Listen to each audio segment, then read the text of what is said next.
Shalom saudara, dalam edisi Voice of Pentecost kali ini, kita akan membahas mengenai kekuatan bukan ketakutan. Situasi dunia saat ini penuh dengan ketidakpastian, mulai dari krisis ekonomi, tekanan sosial, perang dan konflik antar negara, membuat banyak dari kita merasa takut, lelah, bingung, bahkan kehilangan harapan. Tapi ingat, segala sesuatu yang terjadi pasti atas izin Tuhan.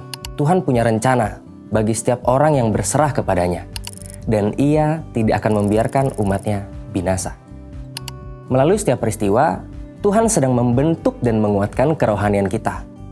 Sebagai orang percaya, seharusnya kita mampu mengendalikan rasa takut, bukan malah dikuasai oleh ketakutan. Lalu, bagaimana caranya kita mengubah ketakutan menjadi kekuatan? Yang pertama, alihkan pandangan dari masalah kepada Tuhan. Matius 8 ayat 25-26 berkata, "Maka datanglah murid-muridnya membangunkan dia," katanya. "Tuhan, tolonglah, kita binasa." Ia berkata kepada mereka, "Mengapa kamu takut, kamu yang kurang percaya?" Lalu bangunlah Yesus menghardik angin dan danau itu, maka danau itu menjadi teduh sekali. Sebagian besar murid Yesus adalah nelayan yang sudah terbiasa menghadapi ombak dan badai. Namun saat itu, badai yang datang begitu besar sampai mereka takut akan binasa. Ini jadi pelajaran buat kita. Saat masalah datang, kita sering fokus pada besarnya badai sampai lupa kalau Tuhan jauh lebih besar dari masalah kita. Sebagai murid Yesus, kita belajar untuk tetap tenang dan percaya bahwa Tuhan memegang kendali. Bahkan Tuhan Yesus sendiri pernah merasa takut saat berdoa di Taman Getsemani. Namun di tengah ketakutan itu, ia tetap memandang kepada Bapa. Jadi yang terpenting bukan seberapa besar masalah yang datang, tapi seberapa besar Tuhan yang menyertai kita. Yang kedua, tetap dalam hadirat Tuhan.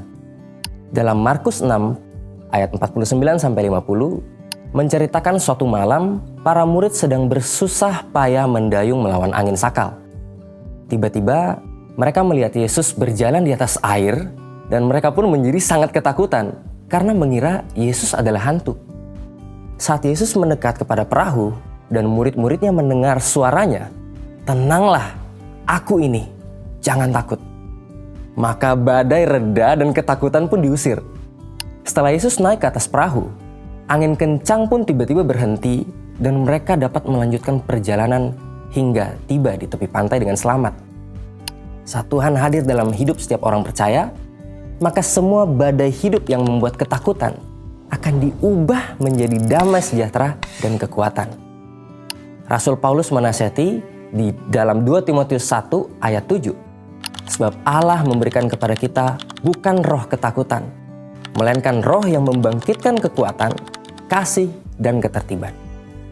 Dari ayat ini kita belajar bahwa Roh Kudus memberikan kita damai sejahtera dan mengusir roh ketakutan di dalam setiap orang percaya yang tetap tinggal di dalam hadirat Tuhan.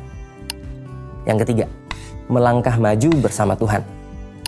Pemazmur menulis, "Tuhan menetapkan langkah-langkah orang yang hidupnya berkenan kepadanya." Mazmur ini memberikan gambaran indah tentang pemeliharaan Allah yang setia atas siapapun yang mau berjalan bersamanya. Saat kita berjalan bersama Tuhan, kita sadar bahwa tanpa Tuhan kita tidak bisa berbuat apa-apa. Melangkah bersama Tuhan berarti melibatkan Tuhan dalam setiap aspek kehidupan kita dan percaya bahwa Dia memegang kendali penuh. Ketika kita terus berjalan bersama Tuhan, hati kita akan dipenuhi rasa aman dan damai sejahtera. Ketakutan perlahan digantikan dengan keberanian dan kekuatan. Sebagai manusia, rasa takut itu wajar. Tetapi jangan sampai ketakutan menguasai hidup kita. Kita bisa mengubah ketakutan menjadi kekuatan dengan cara tetap fokus kepada Tuhan, tinggal dalam hadiratnya, dan terus melangkah bersamanya. Untuk penjelasan lebih lengkap dari tim teologi kami, silakan scan QR Code yang tersedia atau buka website kami di gbigatsu.id. Tuhan Yesus memberkati.